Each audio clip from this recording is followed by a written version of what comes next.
අයිබෝන් ළමයි හැමෝටම සුබ සන්ධ්‍යාවක් මම වෙනවා ඇති කියලා හිතනවා.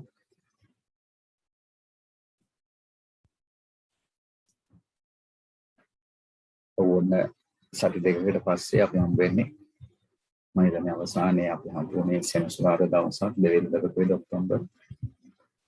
එතනින් පස්සේ ඔන්න අපි අද හම්බ වෙනවා මම හිතන දවස් 17 කට විතර පස්සේ. දැන් නම් අවුලක් නැහැ. මම හිතනවා මට දැන් හොඳයි කියලා. යක් ප්‍රමාණයකට ඒ නිසා උන් අද තමයි වැඩ පටන් ගත්තේ. ඔයගලන්ට කලින් අකලයි වෙලාවට එකලාසර පන්තියක් කරා. ඊළඟට ඔන්න අද දෙවෙනියට පටන් ගත්තේ ඔයගලගේ ක්ලාස් එකෙන්. මම හිතනවා දැන් අවුලක් නැහැ. දවස් 4-5ක් හිටියා දැන් පැත්තකට වෙලා දැන් මට එහෙම ඉන්න අමාරුයි. දැන් මම හිතන්නේ මට හොඳයි කියලා. ඉදිරි සති දෙකේදී පොඩ්ඩක් විතර අපි වෙනස් කාල සටහනකට වැඩ කරන්න මම හිතුවා.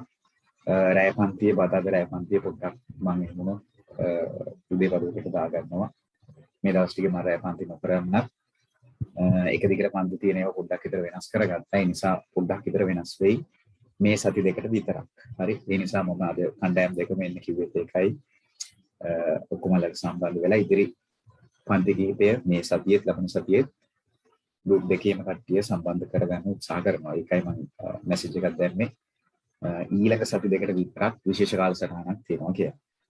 මම හිතුවා දැන් අදින් පස්සේ අපව බදාද දවසේ උදේ වරුවේ පන්තියක් ගන්න තීරි ක්ලාස් එක බදාදත් ආපෝසරයක් උත්සාහ කරනවා බ්‍රහස්පතින්දත් හෝසිකුරාදා සහ සෙන්සුරාදා තීරි පන්ති ටික යන්නත් ඒත් එකම පේපර් ක්ලාස් එක පොඩ්ඩක් පස්සෙන් තියෙන නිසා පේපර් ක්ලාස් එකත් ඒ අතරතුරේ දාන්න ඔයගලන්ට කණ්ඩායම් දෙකම සම්බන්ධ කරගෙන ඉදිරියට වැඩ ටික කරගෙන යන්න මේ සති දෙකට විතර. හරි මොකද අපි අන්තිමටම නතර වුණේ තියරි පන්තියේදී ලඝු ගණක වගේ භාවිතය. එතනින් තමයි නතර වුණේ. මට ඒකේ ගණන් ටික හදන්න තියෙනවා. ඒ ටික මම බලාපොරොත්තු වෙනවා බදාදට ඔයගොල්ලොත් එක හදන්න. එතනින් පස්සේ මම ඔයගලන්ට කිව්වේ අන්තිමටම ප්‍රස්තාර ටික පටන් ගමු කියලා. ඒ නිසා මේ ඊළඟ සති දෙකේදී මම මේ වැඩ ඉවර කරන්න ඕනේ. ඒ නිසා බලාපොරොත්තු වෙනවා ඊළඟ සති දෙකේදී පොඩ්ඩක් විතර අමතර පන්ති ටිකක් ඔයගලන්ට දාලා ඔයගලන්ට වැඩ ටික කරලා දෙන්න. මට එහෙම වුණොත් අර A group එකයි B group එකයි තියරි ක්ලාස් එක දෙකක් කරන්න නැතුව මම හිතුවා group දෙකේම කට්ටියව කොහොම හරි එකට කැඳගෙන වැඩ ටික ඉස්සරහට කරගෙන යන්න. මේ සති දෙකේදී විතරයි. හරිද? එතකොට සමහර කට්ටියට ප්‍රශ්න මත වෙනවා ඉස්කෝලේ පන්ති තියෙන්න පුළුවන්. නැත්නම් වෙන අමතර පන්තියක් මොන හරි තියෙන්න පුළුවන්. උත්සාහ කරන්න හැකියාවක් තියෙනවා නම් කොහොම හරි සම්බන්ධ වෙන්න. කොහොමද පන්තියෙන් පස්සේ මම රෙකෝඩින් එක ඔයගලන්ට දෙනවා. එහෙම මිස් වෙනවා නම් රෙකෝඩින් එකෙන් හරි ඒක කවර් කරගන්න ඕනේ. මේ සති දෙකට විතරයි. හරිද? රැය පන්තිය පොඩ්ඩක් මම හිතුවා මේ සති දෙකට විතරක් නොකර ඉන්න. ආපෝසරයක් දෙකක් දාගන්න ඕනේ නෑනේ. පොඩ්ඩක් විතර දවසට පන්ති 3ක් වගේ කරලා ඉදිරි සති දෙක වැඩ ටික කරගෙන යන්නයි මම පොඩ්ඩක් කල්පනා කරන්නේ. ඒකයි ටයිම් ටේබල් එක පොඩ්ඩක් විතර වෙනස් කරේ. උදේට දාන්න මම හිතුවේ මේ දවස් ටිකේ පොඩ්ඩක් නිදි පාරණ එක නවත්තන්න කියලා. කලින් නිදාගෙන කලින් නැගිටින්න කියලා තමයි මම හිතුවේ මේ දවස් ටිකේ. අපි එතනින් පස්සේ ලබන සති දෙකකට පස්සේ සුහුරු විභාගයේ පන්ති ටික කරගෙන යමු. හරි මේ සති දෙක විතරක් මම නිවාඩුවක් ගන්නවා රැය පන්ති වලින්. හරි ඒකයි පොඩ්ඩක් විතර මේ සති දෙකේ පොඩි වෙනසක් කරන්න හිතුවේ. හරිද? හොඳයි. අද දවසේ තුල මම ඔයගොල්ලොත් එක්ක කතා කරන්න බලාපොරොත්තු වෙන්නේ ප්‍රශ්න පත්‍ර පන්ති අපිට ගිය මාසේ අවසාන පේපර් එක තියෙනවා 36 පේපර් එක. 35න් තමයි වැඩි නතර කරේ. 36 වෙනි පේපර් එක කතා කරන්න තියෙනවා. පේපර් ක්ලාස් එක පොඩ්ඩක් පස්සෙන් ඉඳලා ඒකයි මම පේපර් ක්ලාස් එක මුලට ගත්තේ අද ඉස්සෙල්ලාම කරන්න කියලා. නැත්තම් පොඩ්ඩක් විතර ඒකෙත් අඩුපාඩුවක් වෙන හින්දා. හරි. මම හිතනවා අපේ කට්ටිය මේ විදිහට ටික සම්පූර්ණ කරලා ඇති කියලා. ඒත් එක්කම ඔක්කොමලට ගොඩාක් ස්තුතියි. මම වෙනුවෙන් ගොඩාක් මැසේජ් කරලා ගොඩාක් කෝල් කරලා බෝධි පූජා කියලා ගොඩාක් දේවල් කරලා තිබ්බා. ඔක්කොමලට ගොඩාක් ස්තුතියි. සමහර මම හිතන්නේ කතා කරපු කෝල් නම් ආන්සර් කරන්න බැරි වුණා. මැසේජ් වලට රිප්ලයි කරන්න හම්බුනේ සෑහෙන කාලයකට පස්සේ. ෆෝන් එක මම පාවිච්චි කරපු නැති හින්දා ඔක්කොමලට ඉස්ලාම ස්තුතියි ඒකට. හරි. සති දෙකක් විතර එපා වුණා. හරි. දැන් ආපෝසරයක් මම හිතනවා අවුලක් නැතුව ඇති මට කියලා වැඩ ටික මේ සැරේ කරගෙන යමු. හරි. කොහොමද වැඩ ටික සම්පූර්ණ කළ දෙනවා බය වෙන්න එපා. සති දෙකක් අන්තිම කර හිටියට ඒ වැඩ ටික ඉස්සරහට මම අනිවාර්යෙන් ඔක්කොම සම්පූර්ණ කරලා දෙනවා. හරි. මුලින්ම අපි යමු අද පේපර් එක කතා කරන්නේ නම් අංක 36.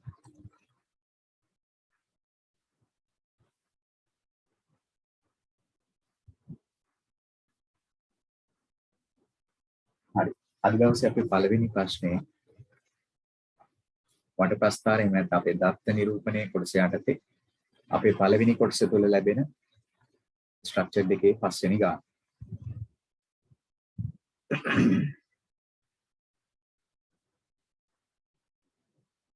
හරි. ප්‍රශ්න අංක 1. ශිෂ්‍යයන් සමූහයක් තමයි උගන්නා සෞන්දර්ය විෂය පිළිබඳව තොරතුරු ඇසුරෙන් තමයි වට ප්‍රස්ථාරය දීලා තියෙන්නේ. විෂයන් 5ක් සම්බන්ධයෙන් දීලා තියෙනවා සෞන්දර්ය විෂයන් 5ක් සම්බන්ධයෙන්. මුලින්ම රෝමාංක 1 පෙරදිග සංගීතය තෝරාගත් සිසුන් නිරූපණය කරන කේන්ද්‍රික ඛණ්ඩයේ කෝණයේ විශාලත්වය. ඒ කියන්නේ අපිට කෝණ 4ක්ම දීලා තියෙනවානේ. එහෙනම් එක කෝණයක් නේ තියෙන්නේ නේද? මම හිතනවා කට්ටිය මේ කෝණේ හොයාගන්න ඇති. එච්චර අමාරු වෙන්නේ නැතුව ඇති කියලා පළවෙනි කාරණේ රෝමාංක 1. එහෙනම් මොකක් ඒවිද? පළවෙනි රෝමාංක 1ට අංශක 90ක් එනවයි කියලා කියනවා. එහෙමද? අංශක 24කුත් මම දැක්කනේ. එහෙම නෑ නේද? මොකද කරන්න ඕනේ අංශක 360න් ඉතිරි කෝණ මේ කෝණ 4 අයින් කරා නම් හරිනේ. ඔව් අංශක 90ක් කියලා තමයි බහුතරයක් උත්තරේ තියෙන්නේ. 24ක් කියලා උත්තරේකුත් මම දැක්ක හැබැයි. ඒක වැරදීමක් වෙන්නේ. එහෙනම් 104යි මෙතන රූප සටහනේ තියෙන විදියටම හිතන්න එපා හොඳේ. මෙතන සරල රේඛාවක් එහෙම හිතන්න එපා. හරිද? වට ප්‍රස්ථාර තුල එහෙම හිතන්න යන්න එපා. මෙතන 104යි මෙතන 82යි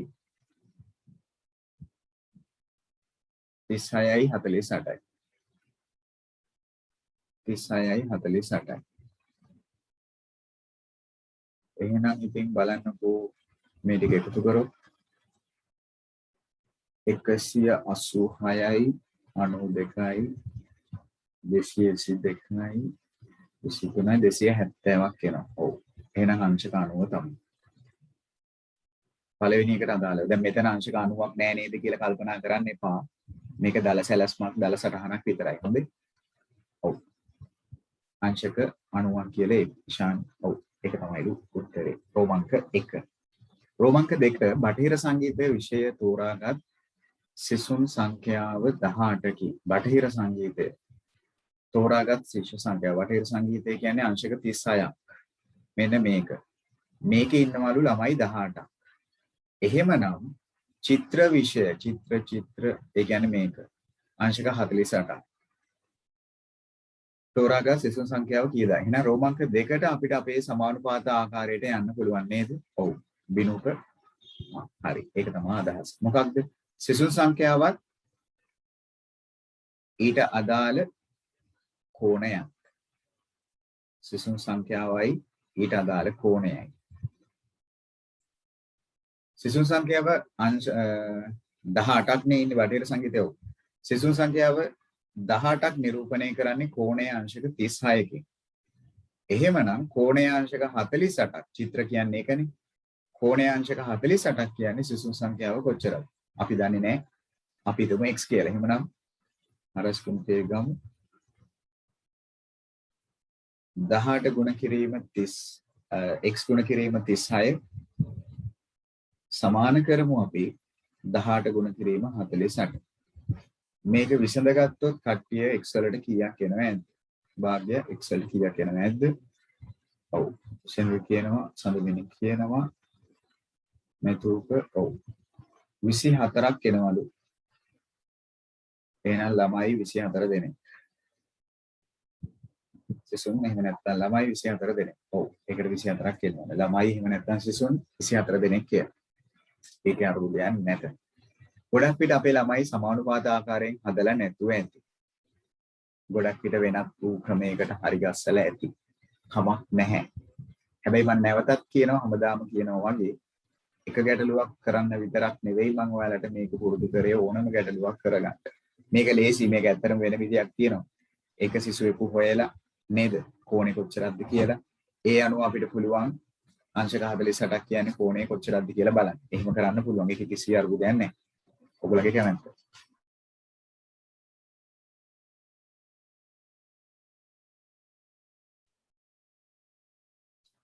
හරි. ඊළඟට එහෙමනම් රෝමාංක 3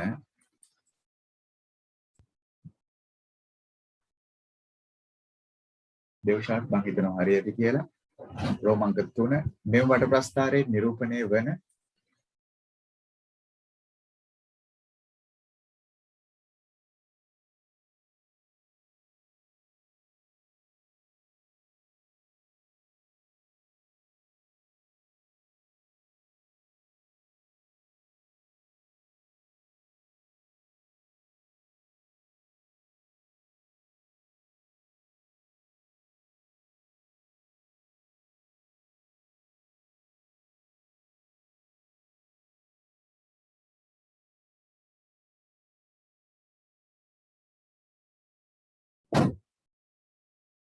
හරි රෝමාංක 3 මෙම වට ප්‍රස්ථාරයේ නිරූපණය වන මුළු සිසුන් සංඛ්‍යාව. ඒ කියන්නේ අංශක 360කි. එහෙනම් කලින් වගේම සිසුන් සංඛ්‍යාවයි ඊට අදාළ කෝණයයි ගත්තොත් සිසුන් සංඛ්‍යාව අංශක සිසුන් 18ක් කියන්නේ අංශක 36ක් නම් සම්පූර්ණ ළමයි කියන්නේ අංශක 360ක් නේ. එහෙනම් ඒක කොච්චරද? අපි හිතමු y කියලා. ඉතින් අර විදිහටම සමානුපාත 18කින් පෙන්නන්නේ 18ක් පෙන්නන්නේ අංශක 36කින් නම් අංශක 360කින් පෙන්නන්නේ කොච්චරද? y. එහෙනම් y ගුණ කිරීම 36 සමාන කරගමු අපි 18 ගුණ කිරීම 360ට. එහෙමනම් එනවලු ඔව් y වලගේ සෝහන්සි කියනවා 180ක් කියලා. මේනේ ළමයින් ඔව්. එහෙම නැත්නම් සිසුන්. තේම මම හිතන්නේ හරියට කියලා. තුන්වෙනි භාෂිත වැඩි ටික හරියට කියලා මම හිතනවා. ළමයි 180. ඔව් ළමයි 180. හරිනේ. ඒක අපු දෙයක් නැද්ද? ඔන රෝමාංක 3. බලන්න උතන්ට වෙනකන් අපේ කට්ටිය තත්ත්වය මොකෝ කියලා ලකුණු දෙකක් මෙතනට ලකුණු දෙකක්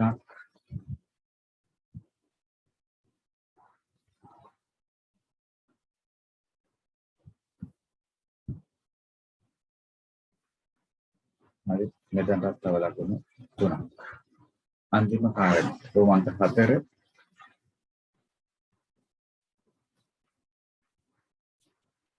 ලිඛිත පරීක්ෂණයට ලකුණු අඩුවීම නිසා චිත්‍ර විෂය හැදෑරූ සිසුන් 4ක් පළමු වාර විභාගයෙන් පසුව නාට්‍ය හා රංග කලාව විෂයට එකතු වෙලා ළමයි 4 දෙනෙක් ලිඛිත පරීක්ෂණයට ලකුණු අඩුවීම නිසා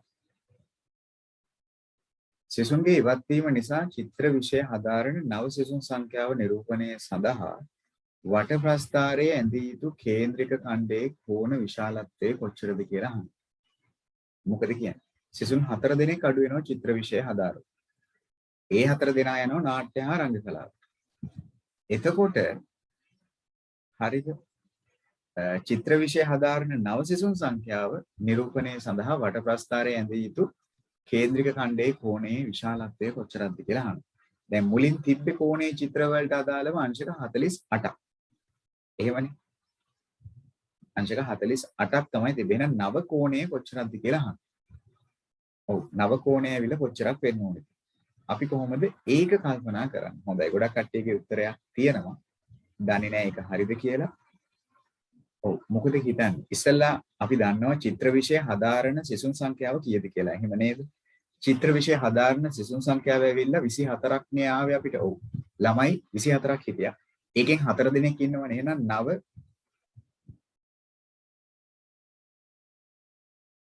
එහෙම නැත්නම් අපි මෙහෙම ගමුකෝ.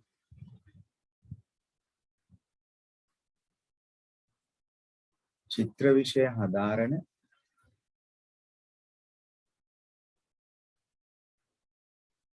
නව ළමුන් ගණන. ඒක කොච්චරක් වෙන්න ඕනේද? කලින් 24ක් හිටියා පස්සේ 4 දෙනෙක් අඩු වුණා. එහෙනම් 24න් 4ක් අඩු කරාම ළමයි 20යි. අලුතෙන් ඒ කියන්නේ දැන් චිත්‍ර විෂය හදාරන ඉන්නේ ළමයි 20යි. ඒතකොට අපි පෙන්වන්න ඕනේ ළමයි 20 නිරූපණය කරන කෝණය. අන්න හරි. එහෙමනම් අපි දන්නවා ඉස්සෙල්ලා වගේම සිසුන් ගානයි ඊට අදාළ කෝණයයි. සිසුන් ගාන 18ක් නිරූපණය කරලා තියෙන අංශක 36කින් නම් සිසුන් 20ක් නිරූපණය කරන කෝණය කොච්චරද? අපි දන්නේ නැහැ. අපි හිතමු මේ කිය. එහෙනම් හරස් ගුණිත දාලා අපි බලමු ඒව හොයන්නේ නම් 18 ගුණ කිරීම a 20 ගුණ කිරීම 36 සමාන කරමු. එහෙනම් 18යි a 20 ගුණ කිරීම 36. මෙතනින් අපිට ඒව හොයාගන්න පුළුවන්. 2.18න් බෙදුවොත් 18ට 2යි. එහෙනම් a සමානයි 40. එහෙනම් කෝණය කොපමණකින්ද? අංශක 40කින්. අංශක 40කින්. අපිට දීලා තිබ්බේ රමිත් අර මුලින්ම බටහිර සංගීත විෂය තෝරාගත් සිසුන් සංඛ්‍යාව 18යි කියලා. ඒකයි මම ගත්තේ සිසුන් 18ත් අංශක 36කින් කියලා. ඕනේ නම් ඉතින් අනිත් විදියට ගන්නත් රමිත් පුළුවන්. ඒක ගැටලුවක් නැහැ. ඒක එහෙම අරගෙන හදන්නත් පුළුවන්. කිසි අවුලක් නැහැ. වෙනත් විදියක් තියෙනවායි කියලා දැන් බුල්මිනි කල්පනා කරනවා ඇති මීට වඩා ලේසි ක්‍රමයක් තියෙනවානේ මෙයා මොකටද මේක මෙහෙම කරන්නේ කියලා. වෙනත් විදියක් තියෙනවානේ. දෙව්ෂාදුත් කල්පනා කරනවා ඇති මේක කරන්න වෙනත් විදියක් තියෙනවානේ. ඒ විදියට කරා නම් මේක තවත් ලේසියිනේ කියලා. ඇත්ත. තව ක්‍රම ගොඩාක් තියෙනවා මේක හදන්න පුළුවන්. මොකද හිතන්නේ වෙන ක්‍රමයක් තියෙනවද? කට්ටිය ආයෙමි අන්න හරිය. බිනූපකට අදහසක් තියෙනවා. බිනූපට මං හිතන්නේ අයියා උදව් කරලා තියෙනවද කොහෙද? අපේ ගුණතිලක ඉන්නවද? ගුණතිලක නෑ වගේ මට පේන්නේ. මේක වෙන විදියක් නේද? බිනූපට අදහසක් තියෙනවා. කොහොමද අපි ඒක හිතන්නේ? අන්න හරි. හොඳයි. දුල්මිනි හිතාගෙන තියෙන ක්‍රමය. තේම අදහසක් නැද්ද වෙනත් ක්‍රමයක්? මම හිතනවා ගොඩක් කටියට දැන් ලකුණු 10ම ඇති කියලා මේ ගානේ. මේ අන්තිම ප්‍රශ්නෙට උත්තරයක් ගත්ත වෙන විදියකුත් ඇති හැබැයි. මට හිතෙනවා මේ ක්‍රමයක් කරලා ඇති කියලා. ඔව්. ටික දෙනෙක්ට ඔන්න කල්පනාවට ඇවිල්ලා තියෙනවා. මෙන්න මෙහෙමනේ. දැන් ළමයි 4 දෙනෙක්නේ අඩු වෙන්නේ. අපිට බලන්න පුළුවන් මෙහෙම දෙයක්. ළමයි 4 දෙනෙක්නේ චිත්‍ර විෂය අතාරින්නේ. ඒ අතාරින ළමයි 4 දෙනා යනු ඒ අතාරින ළමයි 4 දෙනා යනු කවර කෝණයක්ද කියලා හොයාගන්න පුළුවන්. මොකද ඔයගොල්ලෝ කියන්නේ?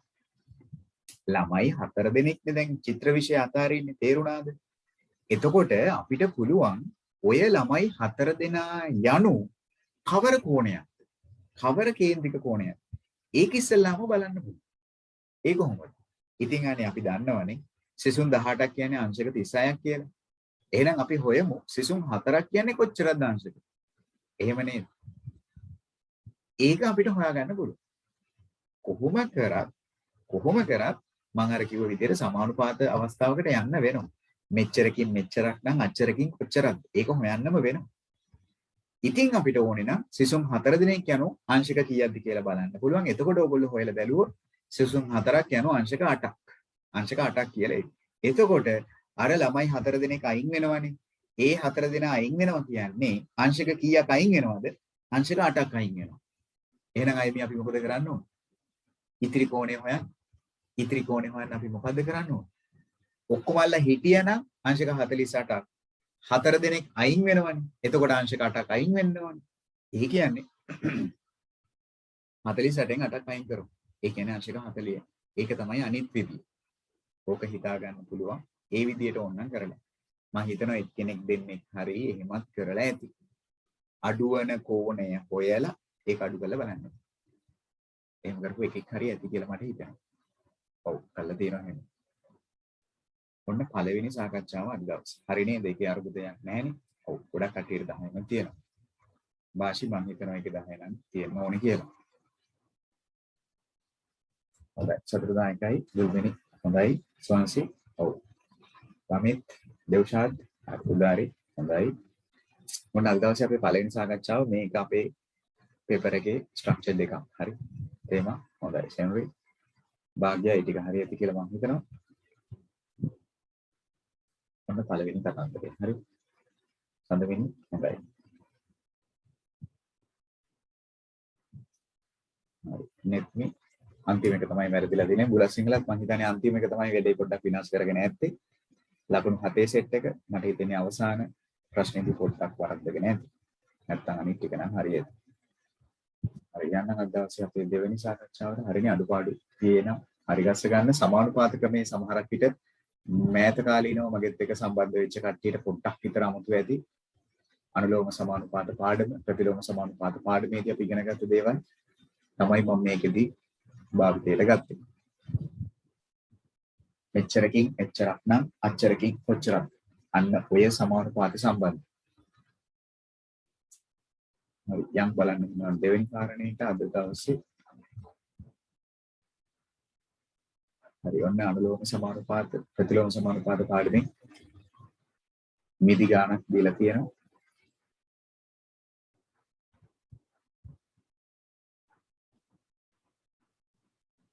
හරි ප්‍රශ්නක 2.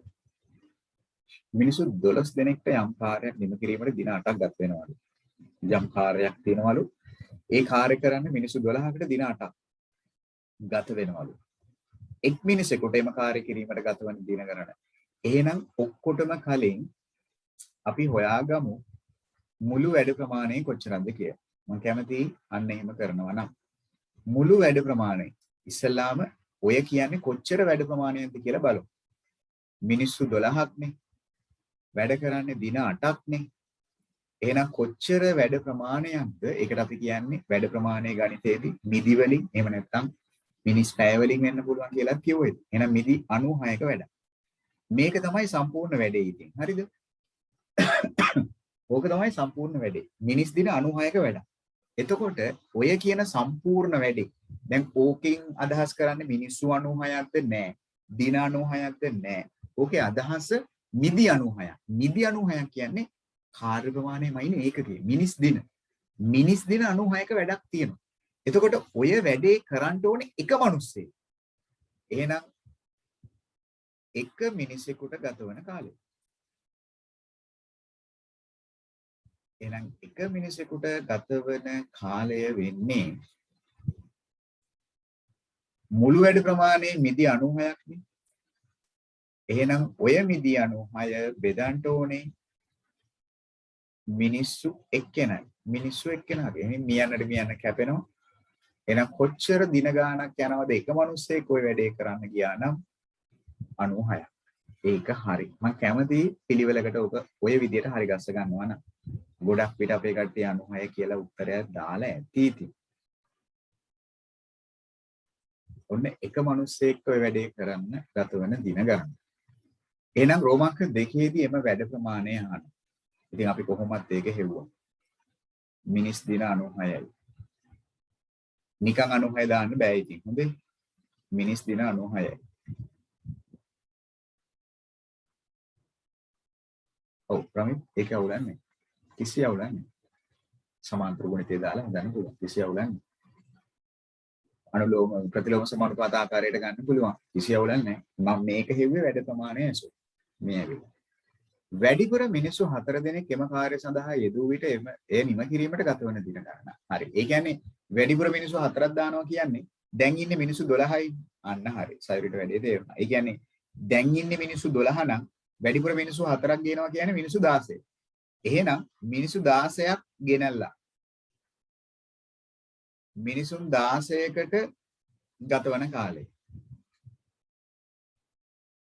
එහෙනම් මිනිසුන් 16ක් දාලා වැඩේ කරොත් වැඩේ කියන්නේ මිනිස් දින 96ක්.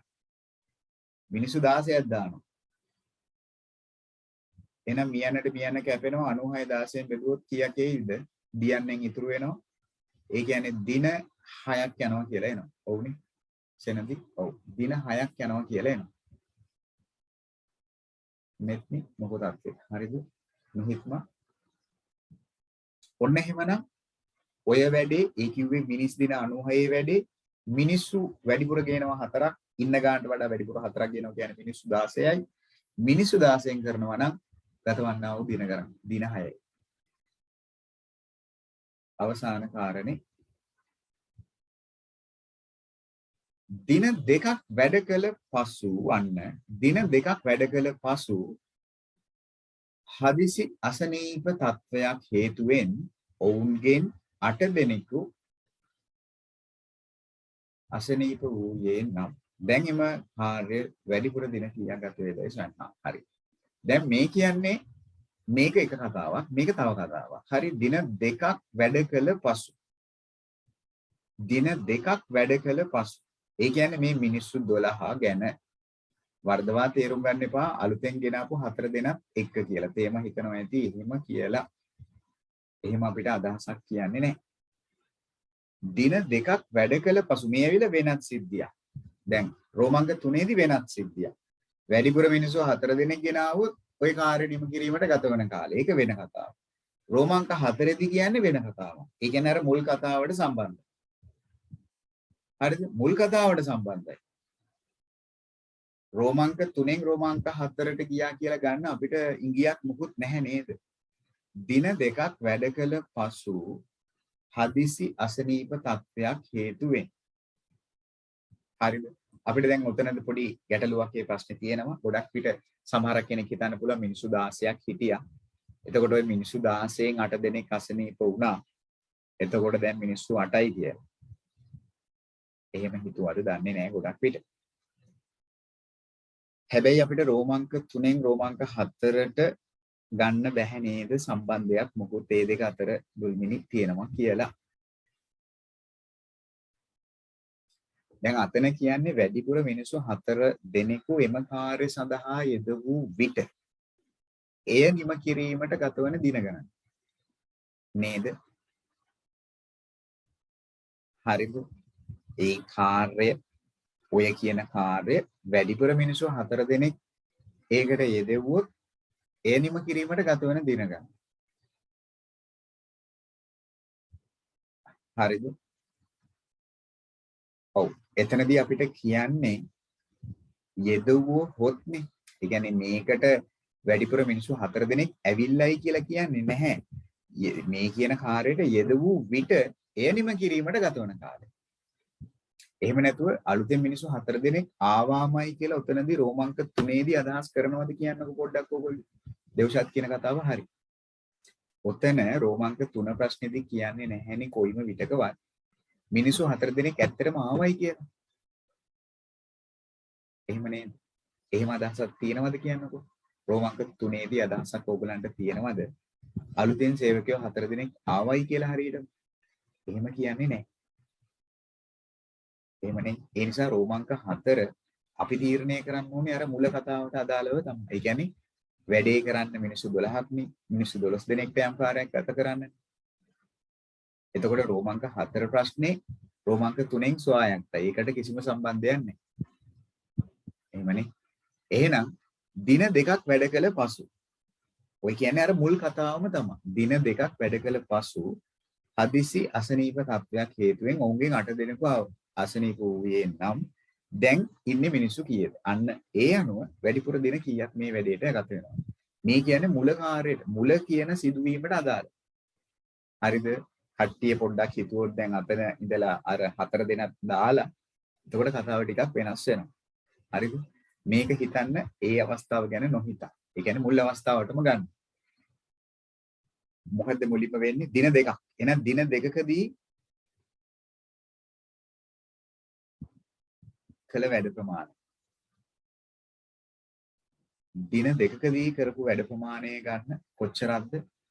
මිනිස්සු 12 දෙනෙක් දින දෙකක් වැඩ කරනවා. ඒ කියන්නේ මිදි 24ක් වැඩ කරනවා. එහෙනම් ඉතිරි වැඩ ප්‍රමාණය. එහෙනම් අපි කට්ටිය ඉතිරි වැඩ ප්‍රමාණය කියන්න බලන්න කොහොමද හොයන්නේ කියලා. ඉතිරි වැඩ ප්‍රමාණය කියන්නේ මුළු වැඩේ මිනිස් දින 96ක්. ඒකෙන් පළවෙනි දවස් දෙකේදී මිදි 24ක් වැඩ කරනවානේ. එහෙනම් ඉතිරි වෙන්නේ 72ක්.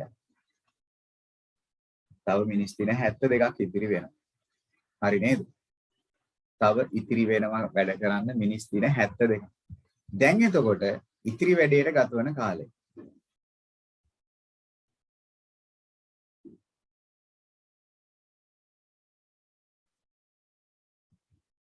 මොකද අපි කට්ටිය හිතන්නේ ඉතිරි වැඩේ මිනිස් දින 72යි. ඒක කරන්න දැන් අපිට දුල්මිනි මිනිස්සු කීයක් ඉන්නවද? අපිට දැන් මිනිස්සු කීයක් ඉන්නවද? ඉතිරි වැඩේට තේම එහෙමනම් මිනිස්සු කීයක් ඉන්නවද? දැන් අපිට ඉන්නේ 8ක් නෙවෙයි. අන්න වැරදවා තේරුම් ගන්න. දුල්මිනි හිතන්නේ ඔක්කොම සේවකයෝ අපිට 16ක් හිටියයි කිය. නෑ අපිට ඔක්කොම සේවකයෝ 16ක් හිටියේ නැත. එතන තමයි අවුල. අපිට හිටියේ සේවකයෝ 12 දෙනයි. අපිට හිටියේ සේවකයෝ 12 දෙනයි. ඒ 12 දෙනාගෙන් 8 දෙනෙක් අසනීප වෙලා. එතකොට දැන් අපිට නෑනේ 12න් 8ක් අඩු කරාම 2ද 12න් 8ක් අඩු කරොත් කීයද 4යි. අපිට දැන් ඉන්නේ සේවකයෝ අන්න හරි. දැන් අපිට ඉන්නේ සේවකයෝ අනේ 4 දෙනා. ඒ 4 දෙනාගෙන් තමයි මේ වැඩේ කරන්න ඕනේ. දොල්මිනි 8ක් කියලා හිතන්නේ ඔයා අර රෝමාංක 3ේදී කිව්ව වැඩිපුර සේවකයෝ 4 දෙනා ආවනම්. එහෙමනේ අපිට කියලා නැහැ ඒක ස්ථීර ලෙස. එහෙම නේද? එතන නේද තේමත් අවුලක් කරගෙන තියෙන්නේ. එහෙනම් මියන්නට කැපෙනවා. එහෙනම් දින කොච්චරක් යාවිද ඉතිරි වැඩේ කරන්න 1යි 8යි. ඔව් ඒක තමයි කරගෙන තියෙන වැරද්ද. එහෙනම් ඉතිරි වැඩේට දින 18ක් යනවා. එහෙනම් මුළු වැඩේට ගතවන කාලය. එහෙනම් මුළු වැඩේටම ගතවන කාලය කියන්නේ මුලින් දවස් 2ක් වැඩ කරනවා. පස්සේ ඉතිරි වැඩ ටිකට දින 18ක් යනවා. ඔක්කොම දින කීයක් ගිහිල්ලාද? දින 20ක් ඔක්කොම ගිහිල්ලා තියෙනවා. සම්පූර්ණ වැඩේට. මුලින් දවස් 2ක් 12 දෙනාම වැඩ කරනවා. 8 දෙනෙක් අසනීප වෙලා ඉතුරු වෙන්නේ 4 දෙනයි. ඒ 4 දෙනාට දින 18ක් වැය වෙනවා. එහෙනම් සම්පූර්ණ වැඩේ කරන්න මොකද කියන්නේ? දින 20ක් ගිහිල්ලා තියෙනවා. දින 20ක් ගිහිල්ලා තියෙනවා. එහෙමනම් අහන්නේ වැඩිපුර දින ගණන. එහෙමනම් ගතවන වැඩිපුර දින ගණන.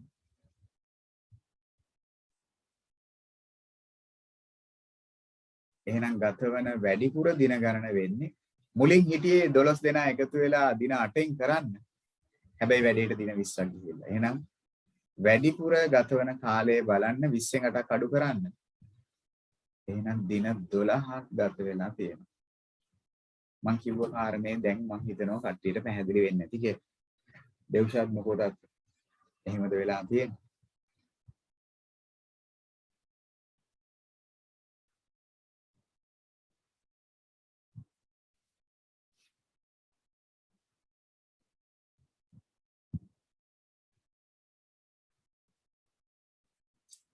වෙනස තේරුණාද දුල්මිනි? අරම හිතපු විදියයි මෙහෙම හිතපු විදියයි තේම වෙනස පැහැදිලිද?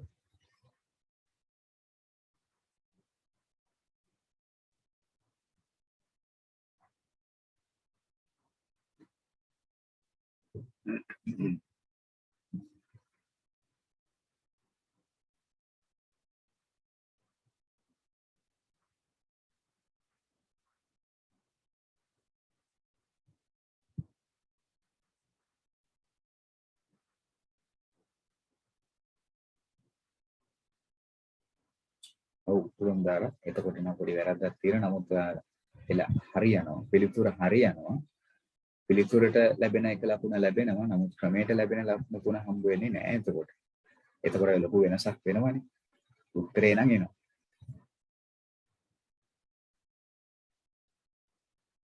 හරි. ඒක දාන්න ඕනේ අනිවාර්යයෙන්ම තේම. කමක් නැහැ දැන්. අනිවාර්යෙන් ඒකකයක් තියෙනවා. ඒක මිනිස් දින වෙන්න පුළුවන්. ඒක මිනිස් පැය වෙන්න පුළුවන්. හරිද? කාර්ය ප්‍රමාණය හොයන කරන කෙනත් ඒක සත්තු වෙන්නත් පුළුවන්. සත්ව දින වෙන්න පුළුවන්. සත්ව පැය වෙන්න පුළුවන්. සමහරක් විට වැඩේ කරන්නේ යන්ත්‍රයක් වෙනවා නම් යන්ත්‍ර දින වෙන්න පුළුවන්.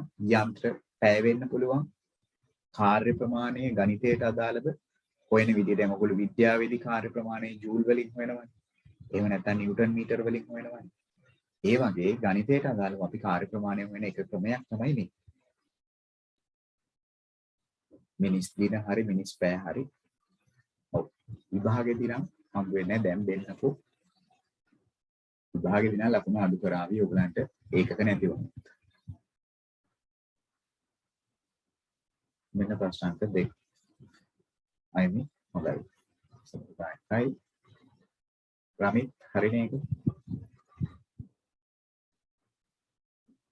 හොඳයි. 10ම තියෙන ගොඩක් කට්ටිය ඉන්නවා.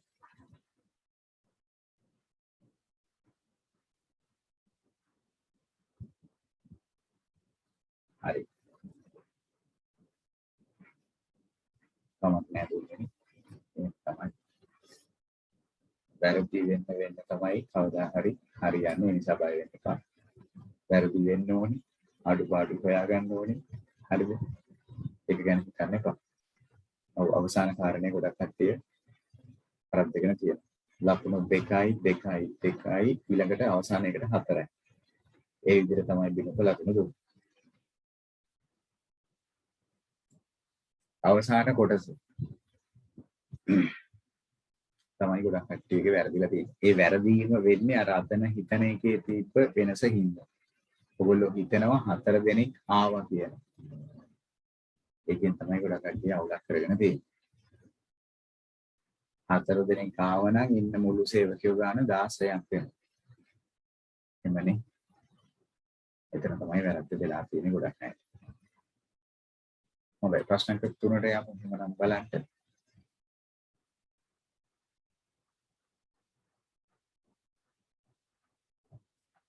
හරි. අපේ වර්ගඵල පරිමිතිය ගාන ඊළඟ ව්‍යුහගත රචනා ප්‍රශ්නයේ පළවෙනි කොටසේ අපිට ලැබෙනවා. රූපය දැක්වෙන්නේ PQRS මගින් දැක්වෙන උද්‍යානයක ආකෘතියක්. ඒක ඇවිල්ලා ට්‍රපීසියම් හැඩයක් තියෙන්නේ.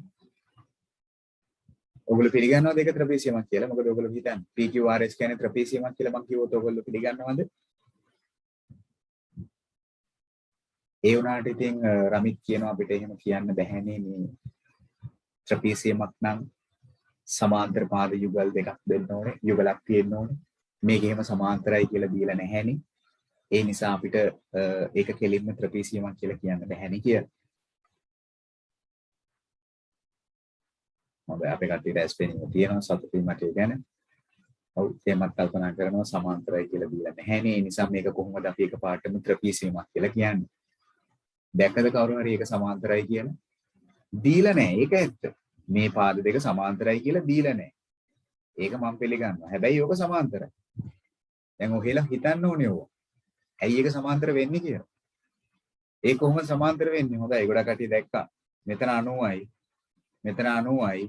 නමුත් මේවා මොන කෝණද? පෙට්ටි C අකුර හැඩයට තියෙන්නේ. පෙට්ටි C අකුර හැඩයට කියලා කිව්වේ මිත්‍ර කෝණ. හොඳයි. කට්ටිය දකිනවා. සතුටුයි. එහෙනම් මිත්‍ර කෝණ එකතු අංශක 180ක් වෙන්නේ රේඛා යුගල මොකක් වුණොත් විතරද? සමාන්තර වුණොත් විතරයි. ඒ කියන්නේ අනිවාර්යෙන් PQ සහ SR පාද දෙක සමාන්තර වෙන්න ඕනේ. ඉතින් ඒක සමාන්තර වෙන්න ඕනේ කියන්නේ PQRS කියන්නේ එක පාද යුගලක් විතරක් සමාන්තර වූ චතුරස්‍රයක්. ඒ නිසා ඒකට අපි කියනවා කිව්ව මතකද දන්නේ නැහැ ඉතින් මම ඉගෙනුවා සෑහෙන කාල සීමාවක් අරගෙන සමාන්තර ආශ්‍රවාඩ. ඒකෙදි මම ওই කතාව ඔයගලන්ට කියලා දුන්නා. යුගල් දෙකම සමාන්තර වුණොත් සම්මුඛ පාද යුගල් දෙකම සමාන්තර වුණොත් ඒකට කියනවා කිව්වා සමාන්තරාශ්‍රයක් කියලා. එක යුගලක් විතරක් නම් සමාන්තර වෙන්නේ ඒකට කියනවා කිව්ව මොකක් කියලාද? ට්‍රපීසියමක් කියලා. සමාන්තරාශ්‍ර කියලා දුන්න පළවෙනි දවසේ. නෝට් එකක් තියෙනවා නම් පෙරලලා බලලා කියවන්න. එතකොට හොයාගන්න පුළුවන් වෙයි. හරිද? හරි. පළවෙනි එක රෝමාංක 1 තොකුණේ පරිමිතිය හොයන්න. තොකුණ කියන්නේ මොකද දැන් මේකේ? කේන්ද්‍රික ඛණ්ඩයේ අංශ ඝනවස්තු කොටස මේ ටික පොකුණ. මේ තියෙන්නේ පොකුණ. කේන්ද්‍රික ඛණ්ඩ කොටස තමයි පොකුණ. ඒකේ පරිමිතිය කියන්නේ ඡාප දිග හොයාගන්න වෙනවා. මුලින්ම අපි ඡාප දිග හොයාගමු. අරය දන්නේ නැද්ද අපි? මේ දිග 25යි. අරය එතකොට වෙන්නේ 14ක්. නෑනේ. 14ක් වෙන්නේ කොහොමද? අරය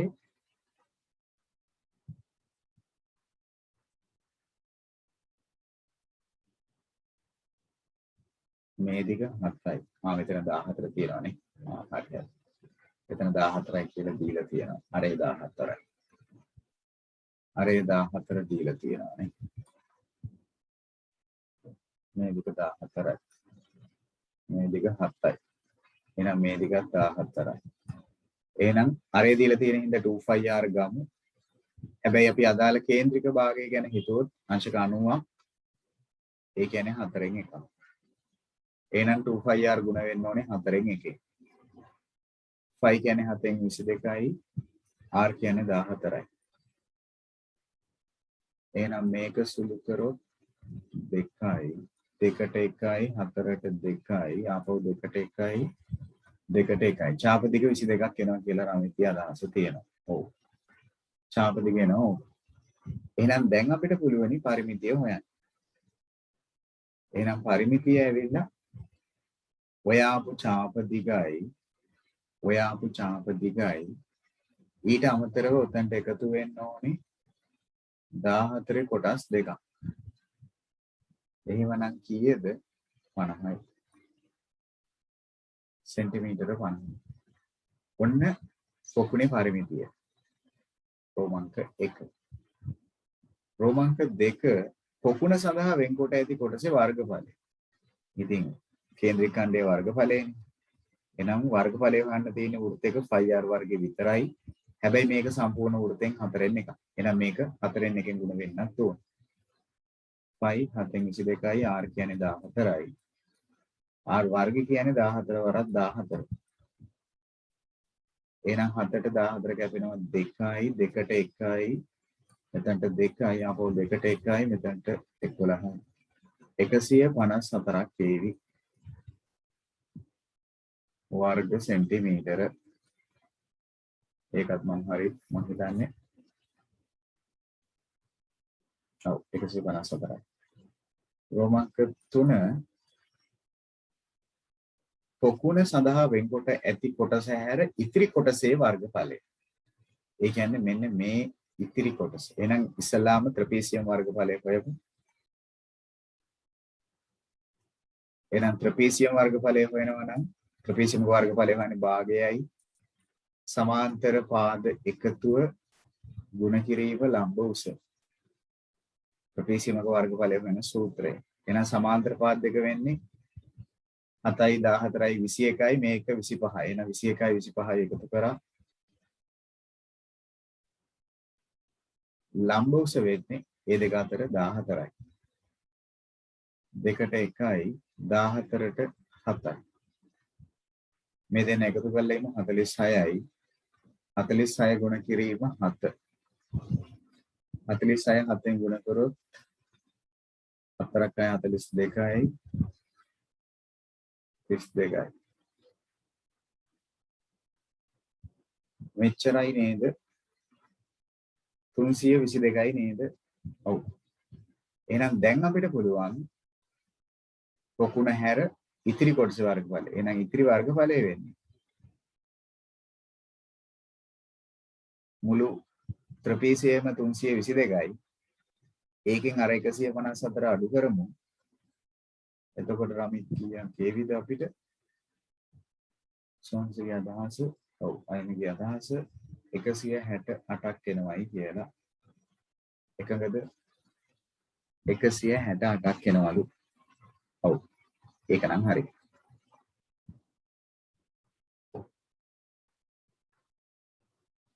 බලන්න මොකද අත්‍ය කියලා. එහෙමද?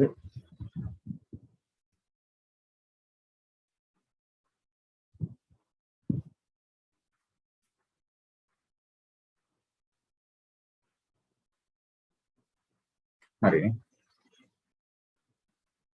ඒකත් එම අනිවාර්යෙන් කරන්න පුරුදු වෙන්න. එකපාරම සුළු කිරීම කරගෙන යන්න එපා. හැමතිස්සෙම මෙන්න මේ සූත්‍රය ලියලා අදාළ කේන්ද්‍රික භාගයෙන් ගුණ කරන විදිය පෙන්වන්න. මොකද අපිට වැරදුනත් හරිද? අපිට යම් තැනක වැරදුනත් මේ ක්‍රමයට ඕගලන්ට ලකුණු තියෙනවා. ඒ නිසා අනිවාර්යෙන් මම කියන්නේ සූත්‍රය ලියලා ගන්න. මෙතනදී දැන් මේ භාගයයි සමාන්තර පාද එකතු ඒක නැති වුණාට කමක් නැහැ. නමුත් ඒව ලියන්න පුරුදු වෙන්න. වනම් හොඳයි කියලායි මගේ අදහස. ඡාපදිග හොයා ගන්නවට ඒත් එක්කම පරිමිතිය හොයා ගන්නවට තව ලකුණු දෙකක්. මෙතන ලකුණු 3ක්. මේක හොයා ගන්නවට ලකුණු 2ක්. අඩු කරනවට 1 ලකුණක්. ඒක එහෙම කරමු එතකොට වැඩේ පිළිවෙල. 178යි කියලා කියනවා 168යි නෙවෙයිලු. මොකද කියන්නේ? කවුද හරි දැන්? 322න් 154ක් අඩු කරොත් ගොඩක් සිංහල අඩු කිරීමේ දෝෂයක් වෙලා 178 නෙවෙයි 168 තමයි එන්න ඕන. සුටක් බලන්න ආපෝසරයක් අඩු කරලා අඩුපාඩු හදාගන්න ටක් ගාලා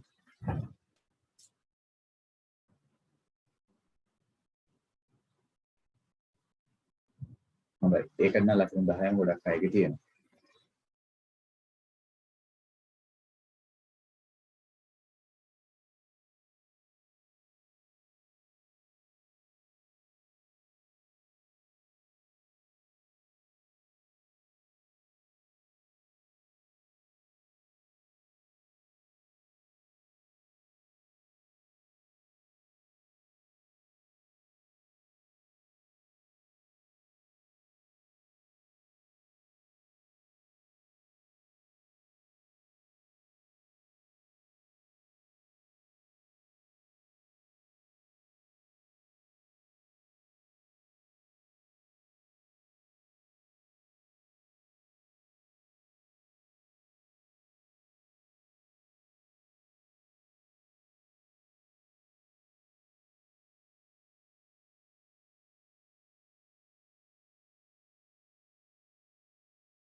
හරි.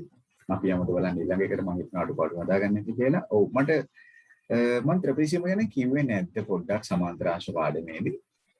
සමාන්තරාංශ පාඩමේ පළවෙනි දවසේදී මම චුට්ටක් කිව්වේ නැද්ද ත්‍රිපිටකයම ගැන? මට නිකන් මතකයක් තියෙනවා වගේ.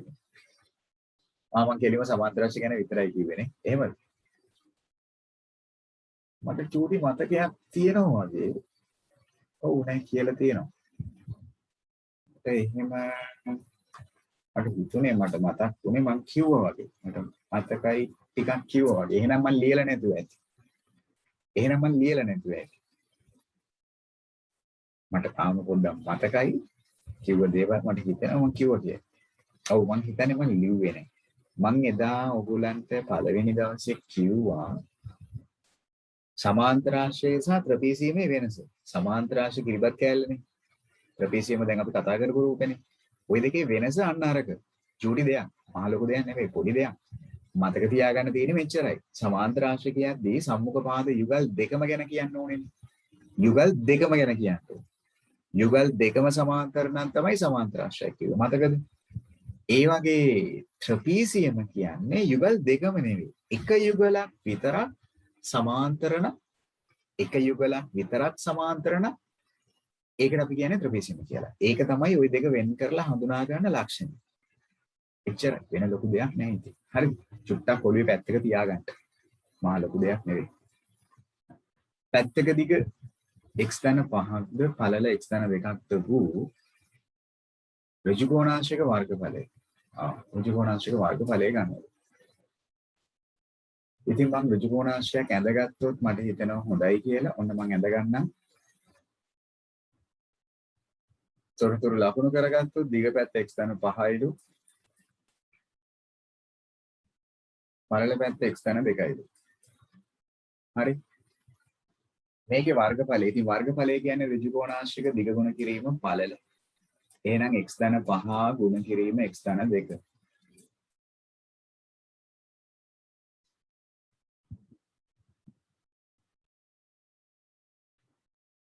වෙනත් ආකාරයකට ලබා ගන්න ආකාරය.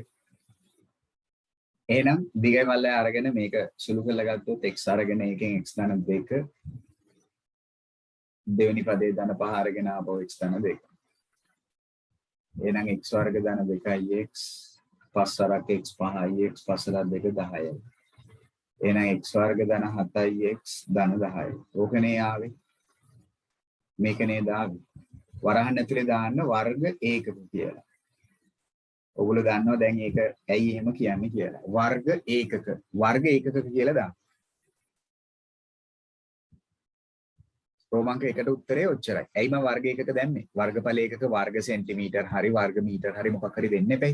ඒක තමයි ඒකකයක් මුකුත් සඳහන් කළා නැති හින්දා වර්ග ඒකක කියලා දාන්න. සෙන්ටිමීටර්ද මීටර්ද කියලා සඳහනක් නැත්නම් එහෙම කරන්න. ඕක නිකන් දැම්මට දැන් කමක් නැහැ. මතක තියාගන්න ලොකු විභාගවලදී අනිවාර්යෙන් ඕක බලනවා. ඒවා පුරුදු වෙන්න. දැන්ට ඔයගලගේ බලාපොරොත්තු නොවුනත්. නිකන් ඒකක කියලා කිව්වොත් වැරදි. අනිවාර්යෙන් වර්ග ඒකක කියලා රමිත් තියෙන්න ඕනේ. මොකද ඒකක කිව්වොත් සෙන්ටිමීටර්. එහෙම නැත්නම් මීටර වගේ. වර්ග ඒකක කිව්වොත් තමයි අදහස් වෙන්නේ යම්කිසි ඒකකයක වර්ගය කියන එක.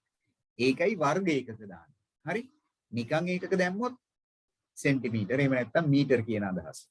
වර්ග ඒකක කියලා දැම්මොත් තමයි අදහස තියෙන්නේ යම්කිසි ඒකකයක වර්ගයක් කියන එක.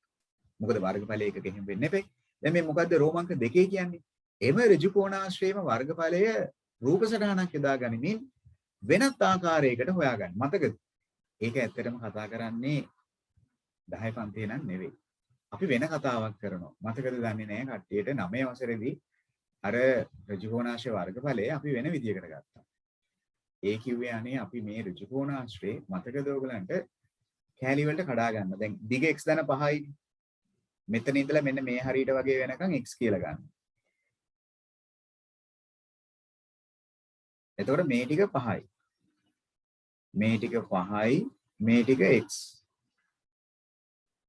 අන්න හරි. එතකොට මේ ටික x ධන 2නේ. අපි යම් සීමාවක් ගමු x වෙනකම්. ඊටු ටික 2යි. මෙන්න මෙහෙම. කෑලි වලට වෙන් කරගන්න. මතකයි ගොඩක් පිට. එතකොට මේ කෑල්ල x, මේ ටිකත් x. මේ ටික 5යි, මේ ටික 2යි. එතකොට මේ කියන සම්පූර්ණ ඍජු කෝණාශ්‍රයේ කොටස් අපි කඩාගත්ත 4කට එතකොට. කොටස් 4කට. ඉතින් අපි මොකද කරන්නේ ඊට පස්සේ එකේ වර්ගඵලය හොයනවා. එක කියන කොටසේ වර්ගඵලය හොයනවා. ඉතින් එක කියන කොටස කියන්නේ දිග x, පළලත් x. x ගුණ කිරීම x. ඒ කියන්නේ x වල වර්ගය. ඊළඟට දෙක කියන කෑල්ලේ වර්ගඵලය හොයනවා. දිග 5යි පළල x. එහෙනම් 5 ගුණ කිරීම x. 5යි x. 3 කියන කෑල්ලේ වර්ගඵලය හොයනවා. දිග 5යි පළල 2යි. 5 අරක් 2. 10යි. 4 කියන කෑල්ලේ වර්ගඵලය හොයනවා. දිග x පළල 2.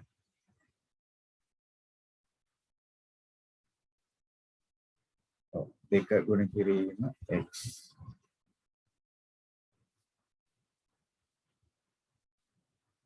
එතකොට 2x. එහෙනම් මුළු වර්ගඵලය කියන්නේ ওই ටිකේ එකතුව. කොටස් හතරෙම එකතුවනේ. එහෙනම් x වර්ග 5x 10 2x. ඉතින් සජාතීය පද එකතු කරගත්තොත් x වර්ග ධන 7x ධන 10. අර උත්තරේම තමයි ඉතින්. වෙනස් වෙන්න බෑනේ එකම රූපෙට. මෙන්න කාරණේ.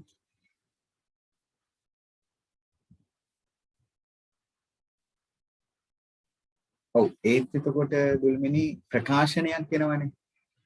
කොටස් දෙකකට වෙන් කරගත්තොත් ප්‍රකාශනයක් වෙනව නේද? එක පාදයක දිග ප්‍රකාශනයක් වෙනවනේ. දැන් අපි හතරකට බෙදාගත්තොත් තියෙන පහසුව තමයි ප්‍රකාශනයක් එන්නේ නැහැ. පද වලින් එන්නේ. x ගුණ කිරීම x, x ගුණ කිරීම 5, 5 ගුණ කිරීම 2, 2 ගුණ කිරීම x. එවනේ ඒ ඔක්කොම පදේ. ඒකයි කැලි හතරකට කඩන්නේ. ඒකයි එතනදී බලාපොරොත්තු වෙන්නේ අපි. හරි?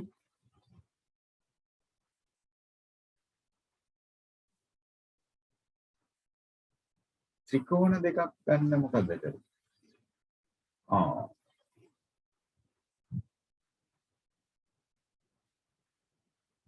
හරි. වැරද්දක් කියන්න බෑ. ඕගොල්ලෝ මේක ඍජු කෝණාශ්‍ර දෙකකට කඩලා අර වර්ගඵලේ මාන්න ගන්න නැති තවත් කෙනෙක් ත්‍රිකෝණ දෙකක් ඇඳලා තියෙනවා. එතකොට ත්‍රිකෝණ දෙක තේම ගන්න නැති මෙතනින් වෙන් කළා. මෙහෙමද වෙන් කරේ ත්‍රිකෝණ දෙක. කොහොම වෙන් කරලා වෙන්නේ නැති එහෙම නම් ගන්න නැති. හරි. ඒත් කමක් නැහැ. කොහොම කරත් අවසානයේ අර වර්ගඵලය එනවා. හරිද?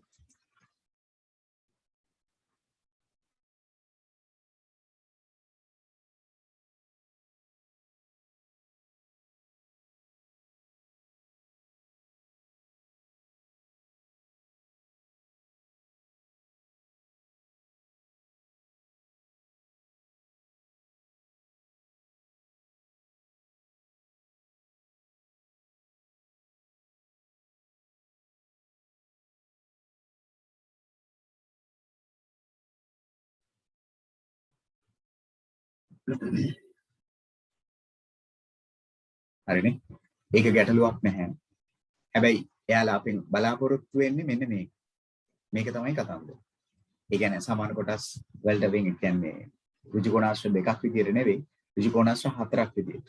අර දිග පැත්ත කොටස් දෙකකටත් පළල පැත්තත් කොටස් දෙකකටත් වෙන් කරගෙන මෙන්න මේ කරන කතාව තමයි අපෙන් බලාපොරොත්තු වෙන්නේ. ගැටලුවක් නැහැ. අර රූප සටහන ඍජු කෝණාශ්‍රම අඳින්න කියලා නැති හින්දා ඉතින් ත්‍රිකෝණ දෙයක් අරගෙන කරා කමක් නැහැ. හැබැයි ඒක ගොඩක් අමාරුයි මට හිතෙන්නේ ත්‍රිකෝණ දෙකකින් ගන්නකොට. මොකද භාගයයි ආධාරකයේ ගුණ කිරීම ලම්බෝස සෑහෙන දුක් විඳින්න වෙනව නේද තේම?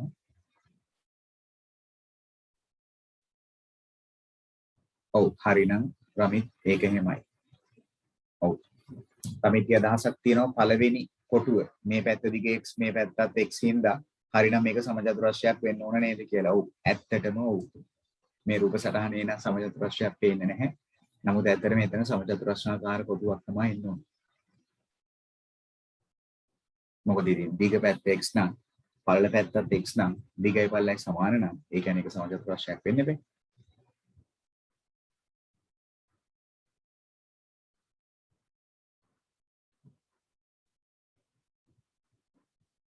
හොඳයි අපි යමු බලන්න ඊළඟ කෑල්ලට.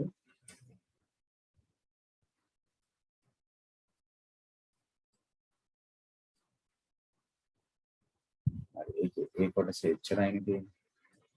ඒකේ ලකුණු නෑ ඒක තමයි බලාපොරොත්තු වෙන්නේ නෑ එහෙම. ඒක අත්‍යවශ්‍ය නොවන කාරණයක්. ඒක උගන්නේ නෑ. ලකුණු දෙක බැගින් මේ කාරණා දෙකට ලැබෙයි. ලකුණු හතරක් ඔන්න ඔයගලන්ට තියෙවි ද්විපද ප්‍රකාශන පාඩමෙන් ඔය. ද්විපද ප්‍රකාශන පාඩමෙන් ඔන්න. ඔතනට වෙනකන් හරිනේ. යන්නේ ඉදිරියට. හරිනේ අවගන්නේ නැහැ.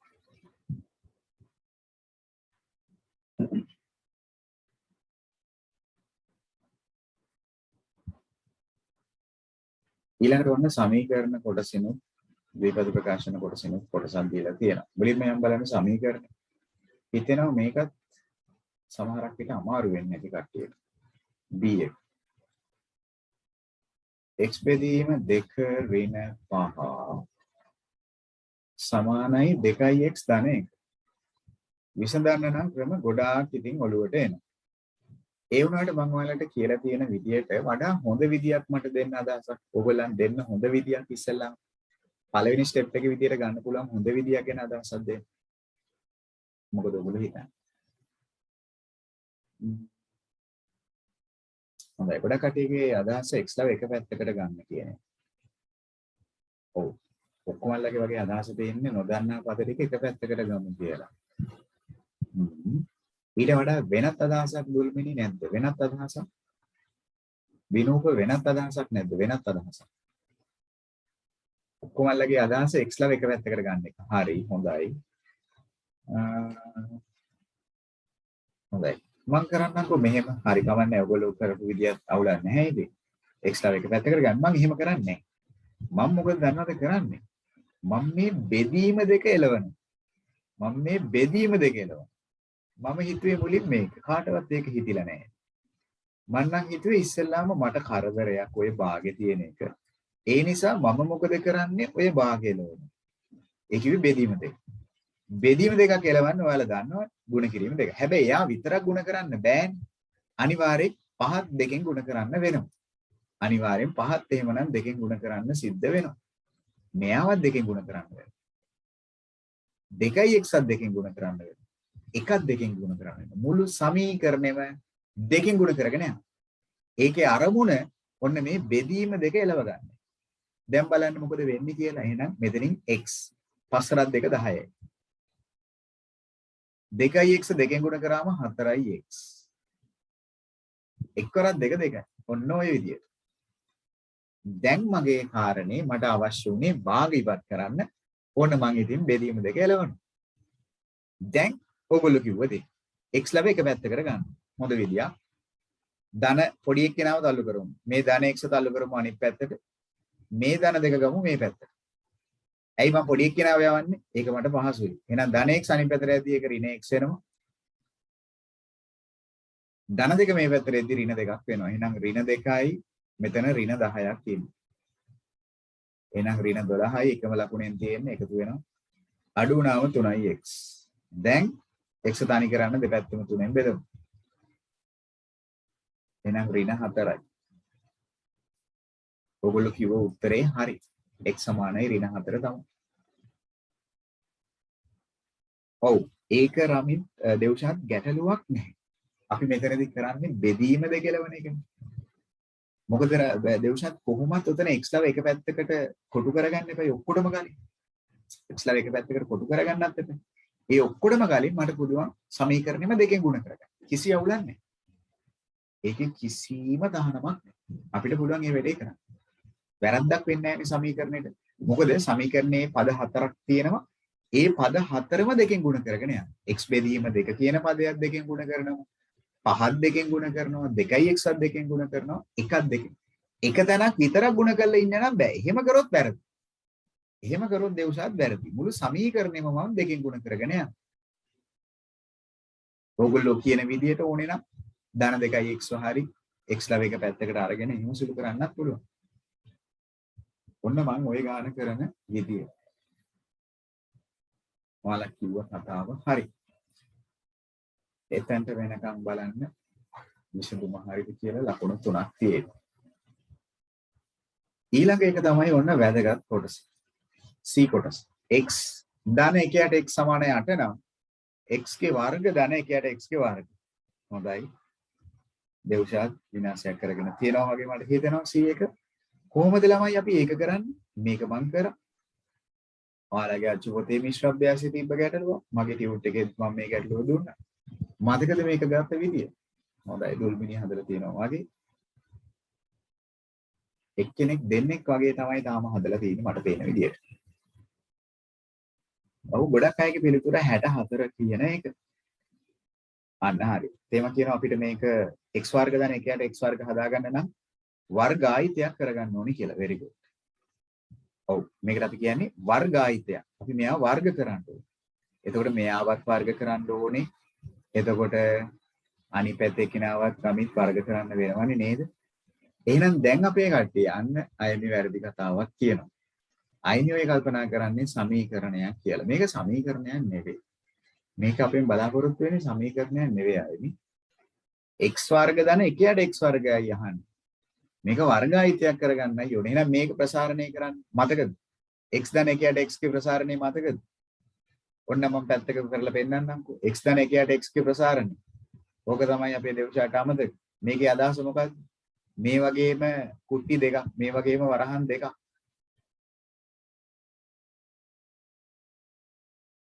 එහෙමනේ.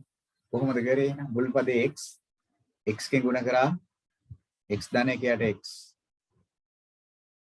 ඒ වගේම දෙවෙනි පදේ ධන 1යට x ආපහු ඒකෙන් ගුණ කරන්න ඕනේ x ධන 1යට x. දැන් අපි වරහන් ඉවත් කරොත් x ගුණ කිරීම x වල වර්ගය x ගුණ කිරීම 1යට x. හිතන්න. x ගුණ කිරීම 1යට x මොකද වෙන්නේ? x ට x කැපිලා යනවා. 1යි. 1යට x ගුණ කිරීම x ආපහු x ට x කැපිලා ගිහිල්ලා 1යි. 1යට x ගුණ කිරීම 1යට x කියන්නේ මොකක්ද? 1 වරක් 1 1යි x ගුණ කිරීම x x ගේ වර්ගය. එහෙනම් මේක ප්‍රසාරණය තවදුරටත් සුළු කරොත් 1 1 2යි. අන්න ඕක ගැන දෙව්ෂාත් හිතන්නේ නැහැ. ඕක නේද ප්‍රසාරණය. මේක නේද වැදගත්ම කොටස. ඕක අමතක කරලා. ඔන්න x ධන 1යට x ගේ වර්ගායිතේ ප්‍රසාරණය කරන විදිය. එන්නේ මොකක්ද? x ගේ වර්ගය ධන 2 ධන 1යට x වර්ගය. මේකයි එන්නේ. දකුණු පස 8 වර්ගය 64යි. එහෙනම් දැන් ධන දෙක යවන්න අනිත් පැත්තට. අපිට ඕනේ x වර්ග ධන 1යට x වර්ගය උක්ත කරන්න විතරයි. අපිට ඕනේ එයාගේ උත්තරේ බලන්න. ඒ දෙන්නගේ එකතු. එහෙනම් ධන දෙක අනිත් පැත්තට යද්දි ඍණ දෙකක් වෙනවා. 64න් දෙකක් අඩු කරොත් එහෙනම් පිළිතුර කීයද වෙන්නේ? 62යි. ඕක තමයි අපේ කට්ටිය වරද්දලා තියෙන්නේ. මම දන්නවා අනිවාර්යෙන් මේක හරි ගිහිල්ලා ඇති වැඩිම වුණොත් 3 දෙනෙක්. ඔන්න උත්තරේ. උත්තරේ 62යි. ගොඩක් කට්ටිය හිතන්නේ x ධන 1යට x වර්ග කරාම නිකම්ම x ගේ වර්ගය ධන 1යට x වර්ගය එනවා කියලා. ඔයගලන්ට මතක නැද්ද? ද්විපද ප්‍රකාශනයක වර්ගායිතේ පද කීයක් එන්න ඕනේද කියලා? ද්විපද ප්‍රකාශනයක වර්ගායිතේ දෙව්ෂාත් පද කීයක් එන්න ඕනේද? මතකද? ද්විපද ප්‍රකාශනයක වර්ගායිතයක් ගත්තොත් පද කීයක් පිළිතුරේ තියෙන්න ඕනේද? පද 3ක් තියෙන්න ඕනේ. පද 3ක්. ඉතින් x වර්ග ධන 1යට x වර්ග විතරක් આવොත් හරිද? එතකොට වැරදීනේ. පද 3ක් එන්න එපා. අන්න අර මැද පදේ. ඒක තමයි අමතක කරේ. ඒක තමයි දෙව්ෂාද අමතක කරේ. හරි ගස්සකන්ට ඔන්න ඉතිරි ලකුණු 3. එක්කෙනෙක් වගේද මන් දන්නේ හරි ගිහලා තියෙන්නේ. තේමත් වැරදි ඇති ෂුවර් එකටම මේක. ඔය පාඩමේදී තේම හිටියේ නෑ මට මතක විදියට. හොඳයි. එහෙනම් අපව උදව් කරලා ඇති තේමට. ඔව් සමිත් මම හිතන්නේ මැද පදේ අමතක කරා.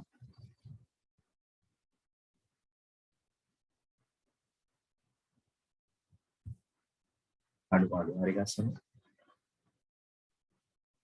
මෙත්නේ මොකක්ද? හරිද?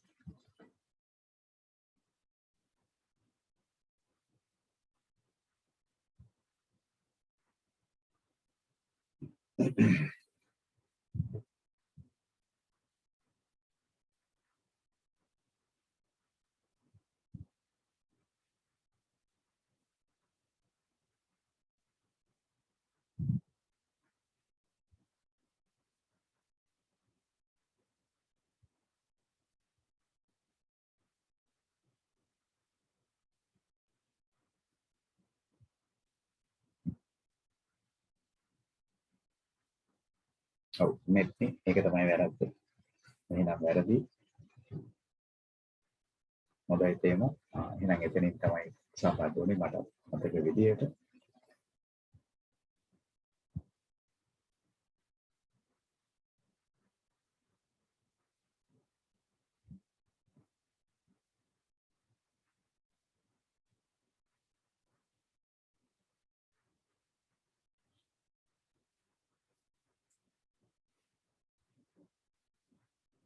හරි. අපි යමු බලන්න ඉතිරියට අයිමි හරිද වැරද්ද හොයාගත්තද අයිමි කල්පනා කරන් ඉන්නේ වර්ග සමීකරණයක්. හොඳයි.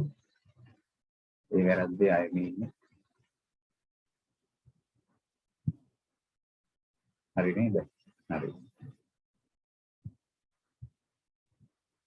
දේවශාත් හොයාගත්තනේ දැන් වැරද්ද. සයුරි වැරද්ද හොයාගත්තද?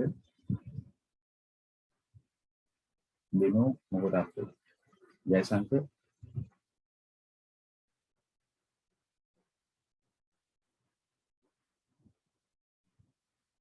ජිත්මි මොකද අපේ? විහංග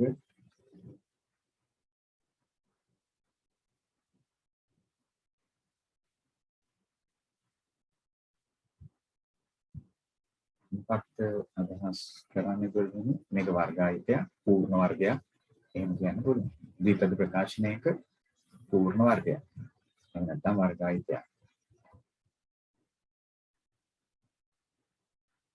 ඔව් මොකද කවුවත් නැහැ. දැන් හොයාගත්තනේ මේක ඉතින් කලාතුරකින් එන ප්‍රශ්නයක් C කොටස. හරි එන්න පුළුවන් එන්නේ නැත්තේ නැහැ එන්න පුළුවන් ගැටලුවක්. හොඳයි ඊළඟ කාරණේ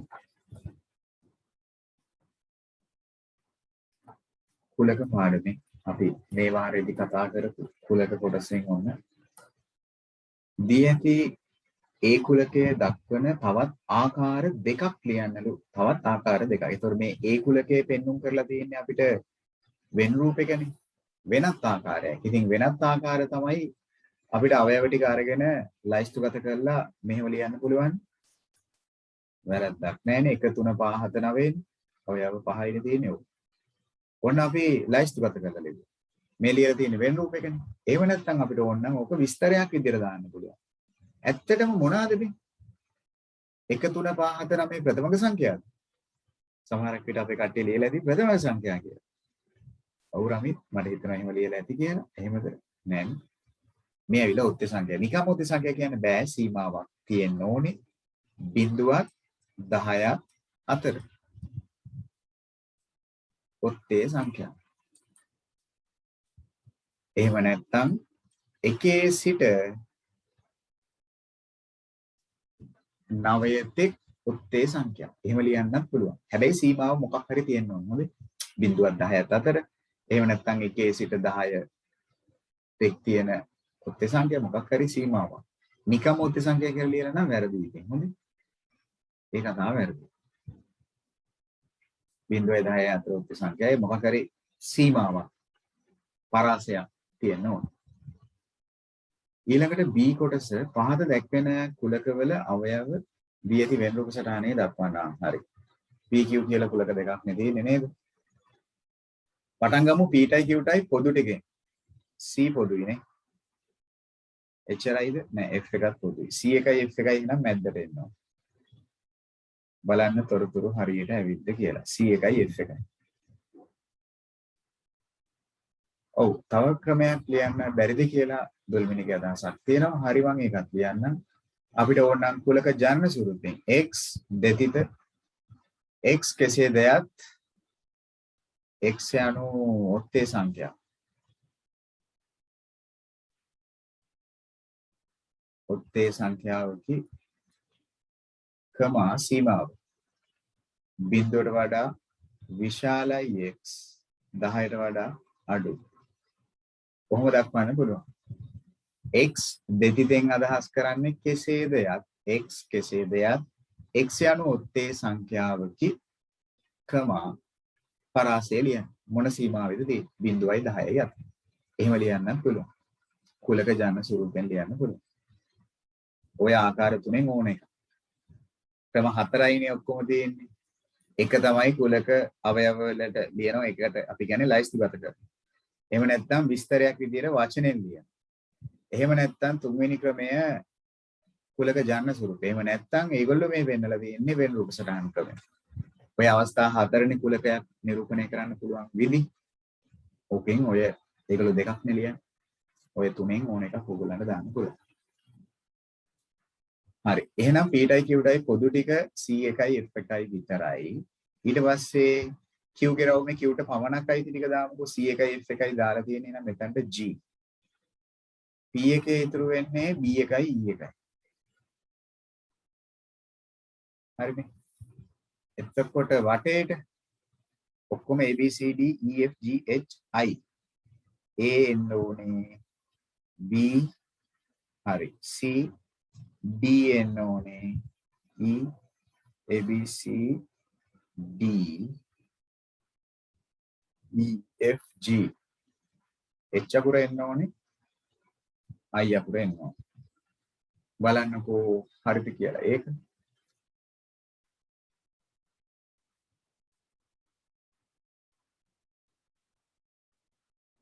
හරිනේ ඒ අනුව රෝමාංක 1 P ඡේදනය Q P ටයි Q ටයි පොදු එහෙනම් P ටත් Q ටත් පොදු C අකුරයි F අකුරයි හරිනේ රෝමාංක 2 P මේලය Q මේලය කියන්නේ සියල්ල P ගේ Q ගේ සියල්ල P රවුමේ Q රවුමේ ඇතුලේ තියෙන සියල්ල එහෙනම් B C E F G අකුරු පහක් හරිනේ B C E F G රෝමාංක 3 P dash P dash කියන්නේ P ට අයිති නොවන dash එකෙන් අදහස් කරන්නේ අයිති නොවන P කියන රවුමට අයිති නොවන. ඒතර ගොඩක් කට්ටිය දාලා ඇති G කියලා. G විතරයි නේද? P dash කිව්වම G විතර දෙන්නේ. නැහැ. එළියේ තියෙන හොඳේ. A I B H ඔක්කොම අල්ල. P රවුමෙන් එළියේ ඉන්න ඔක්කොම අල්ල. G අකුර I අකුර H අකුර D අකුර A අකුර ඔක්කොම එනවා. රෝමාංක 4 P dash ඡේදනයේ Q මොකද්ද මේකේ දුල්මිණී අදහස P dash ඡේදනයේ Q කොහොමද අපි ඕක ඕන්න වචනෙන් ලියාගන්න P dash ඡේදනයේ Q මොකද්ද ඔකේ අදහස P ට අයිති නැති නමුත් Q ට අයිති එහෙම නැත්නම් Q ට පමණක් අයිති කියන එක සරලව කිව්වොත් ඕකේ අදහස Q ට පමණක් Q ට පමණක් P ට අත තියන්න බෑ හැබැයි Q ට අයිති එහෙනම් G විතරයි P ට අත තියන්න බෑ P dash කියන්නේ P ට අත තියන්න බෑ හැබැයි Q ට අයිති එහෙනම් Q ට පමණක් අයිති ටික G අකුර විතරයි බලන්නකෝ ඒකේ ලකුණු ටික මෙතනට එක ලකුණයි මේක ලියනවට එක ලකුණයි මේක ලිව්වත් එක ලකුණයි මේ ක්‍රම දෙකක් මොකක් හරි එක බැගින් දෙකක් මේ ප්‍රදේශ ටික හරියට ලකුණු වෙනාට මේ ප්‍රදේශය මැද්ද මෙයාට වටේ ටික මෙතනට ලකුණු 4ක් අවයව ටික නිවැරදිව දානකොට ලකුණු එක බැගින් වෙන රූප සටහන තමයි හරියට කොටස් 4ම තියෙන්න ඕනේ ලකුණු 4ක් එතන. වෙන රූප සටහන වැරදුනොත් එතනින් පල්ලෙයක් කොහොම වැරදෙනවා එතකොට. එහෙම වෙලා නැහැ. ගොඩක් කට්ටිය කුලක ගානේ ලකුණු 10 අරගෙන තියෙනවා. බරපතල අමාරු ප්‍රශ්නයක් නෑ නෙවෙයි. ඉතින් ඇත්තටම 9 වසර මට්ටමේ ගැටලුවක් ඒක. ඔව්. එතනදී සමවිනි හොඳයි. වාශි හොඳයි. ඔන්න ඉතින් පස්වෙනි කාරණේ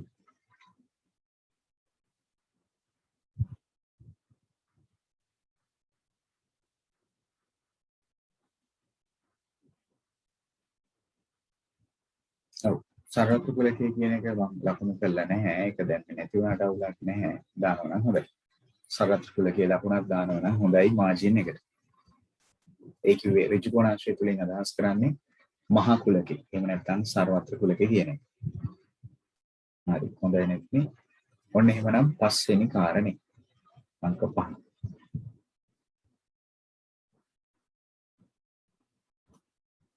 අපි යන්න බලන්න තියෙනවා එහෙමනම් ඊළඟ කාරණේ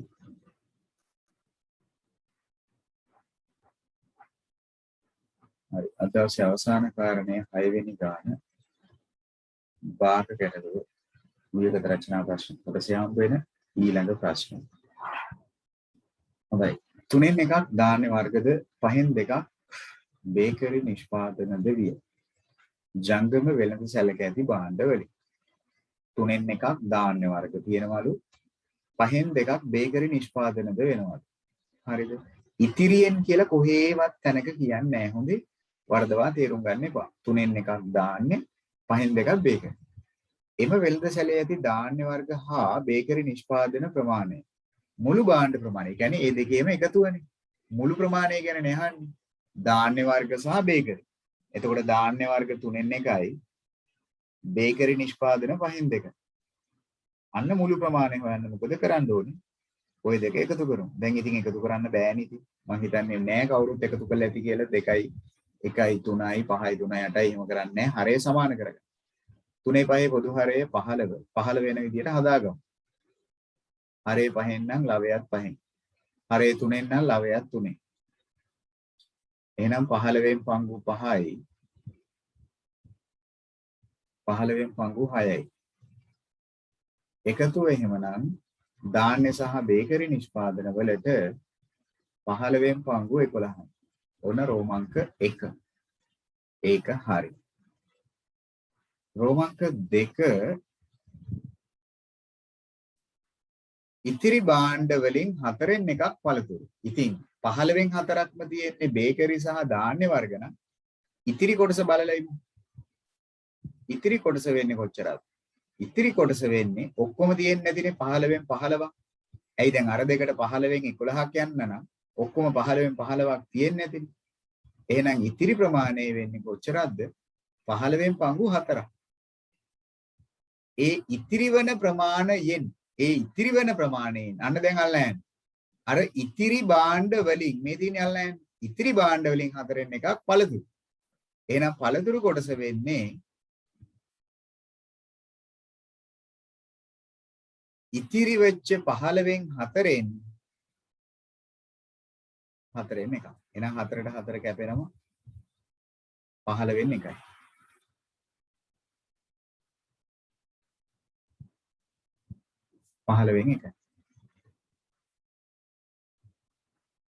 හරිද? ඔන්න රෝමාංක 2. රෝමාංක 3 වෙළඳසැලේ ඇති භාණ්ඩ වලින් ධාන්‍ය බේකරි නිෂ්පාදන සහ පළතුරු හැරුණු කොට ඉතිරි භාණ්ඩ සියල්ලේ ස්කන්ධය කිලෝ 45ක්. එහෙනම් අපි බලමුකෝ ධාන්‍ය බේකරි හා පළතුරු මුළු කොටස වෙන්නේ කොච්චරද? ඉතින් අපි දන්නවා ධාන්‍ය හා බේකරි 15න් 11ක් ආවා.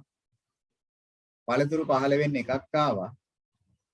ඔක්කොම 15න් 12යි. ඉතිරි කොටස වෙන්නේ එහෙමනම් ඔක්කොම 15න් 15න් අතන 15න් 12 අයින් කරාම ඒ කියන්නේ 15න් 3යිනේ. 15න් 3 කියන එකත් සරල කරන්න පුළුවන්. 3ට 3 ඒවා 1යි 15ට 3 ඒවා 5යි. ඇත්තටම 5න් එකක්. අර කියන ධාන්‍ය බේකරි සහ පළතුරු කියන කොටස් හැරුණුකොට ඉතිරි වෙන්නේ 5න් එකක්.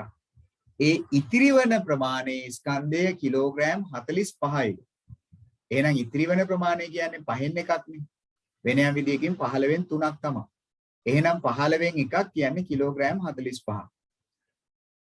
එහෙනම් අපිට සම්බන්ධයක් යන්න පුළුවන්. එම නිසා 5න් එකක කොටසක ස්කන්ධය කිලෝග්‍රෑම් 45යි නම් මුළු ස්කන්ධය කියන්නේ 5න් 5ක්. එහෙනම් මුළු ස්කන්ධය වෙන්නේ 45 ගොඩවල් 5ක්. 5න් 5ක්නේ. එහෙනම් 225යි කිලෝග්‍රෑම්. අරගෙන තියෙනවා වගේ සතුටුදායකයි සයුරි මොකදත් 225යි කිලෝග්‍රෑම්. එහෙනම් මුළු ප්‍රමාණය ඇවිත් කිලෝග්‍රෑම් 225යි. කිලෝග්‍රෑම් 225යි. ලකුණු දෙකක්. එතෙන් තවත් ලකුණු 4ක්. බලන්න හරිද කියන වැඩි ඔතනට වෙනකම්. ඔව් සමලි හොඳයි. මෙත්නි මොකටද වෙන්නේ? ඕන්නම් 15න් 3 කියලා සරල නොකරම යන්නත් පුළුවන්. හොඳයි. ඒකේ අවුලක් නැහැ. සරල කරොත් වැඩේ ලේසි. කිසි අවුලක් නැහැ. උත්තරේ ගන්න පුළුවන්. හොඳයි. ලකුණු 8ක් දැනට තියෙනවා මෙතුක. තව ලකුණු 2ක් තියෙන ප්‍රශ්නයක් තියෙනවා. භාගසුළු කිරීම. මුලින්ම මිශ්‍ර සංඛ්‍යා විෂම සංඛ්‍යා කරගමු. දෙවරක් 1 2 1 3යි. මම හිතනවා ඒක නම් වැරදි නැතුව ඇති කියලා කියන්න බෑ ඉතින්. අමාරු ප්‍රශ්න කළා මේක ලේසි ප්‍රශ්න වරද්දලා ඇතිද දන්නේ. වරහන් තුලින් වැඩේ ආරම්භ කරන්න ඕනේ. ඔක්කොටම කලින් මිශ්‍ර සංඛ්‍යා විෂම කරගමු. 3 2 6 1 7යි. 3න් 7යි. අඩු කිරීම 2න් 1යි. හරය සමාන නැහැ අයවි. එහෙනම් හරය සමාන කරගමු. 3 2 පොදු හරය 6. මේක 6ක් කරන්න 2න් එහෙනම් ඉහළත් 2න්. මේක 6ක් කරන්න 3න් ඉහළත් එහෙමනම් 3න්.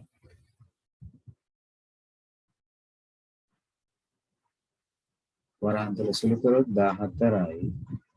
6න් 14යි. 6න් 3යි. එහෙමනම් 2න් 3න් මෙතන අඩු කරොත් 6න් 11යි. හරිනේ. එහෙමනම් කැපිල්ලක් කියන්න පුළුවන් අල්ලන්නේ කියන්නේ ගුණ කිරීමමනේ. මෙතනට 2යි. දෙවරක් 2 4යි 1ක් 11 4න් 11යි. කොහොම තියන්න බෑ. මිශ්‍ර සංඛ්‍යාවක් කරොත් 2යි ඉතිරි 3යි. 2යි 4න් 3යි. ඔන්න අවසාන ලකුණු 2. බලන්න එතන ලකුණු 2ත් එක්ක ලකුණු 10ම තියෙනවද කියලා. ඔව් ලකුණු 10ම තියෙනවා. සතුටුදායකයි භාෂා හොඳයි දේශාත් හරි. ජිත්මි හොඳයි සනලි හොඳයි. දුල්මිනි මට පැහැදිලි මාළු මොකද කිව්වේ?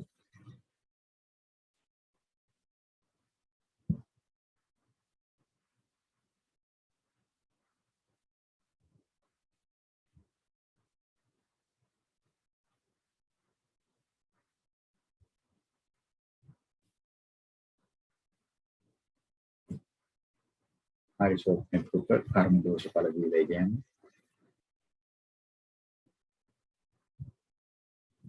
හොඳයි දැන් බලන්න පුළුවන් කට්ටියට සම්පූර්ණ ලකුණු ප්‍රමාණය කීයද කියලා ඉතින් එහෙනම්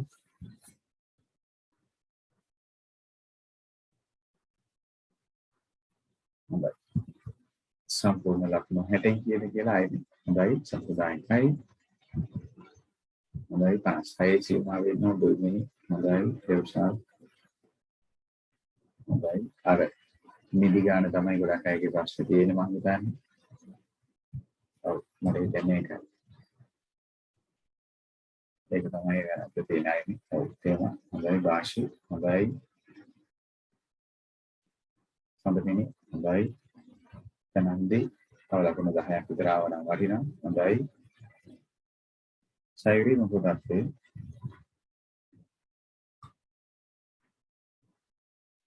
හොඳයි සතුටුදායකයි. ගොඩක් කට්ටිය ලකුණු 50න් ඉහළ සීමාවට ඉඳ තියෙනවා. පුලත් සිංහල හොඳයි නෙත්නි හොඳයි.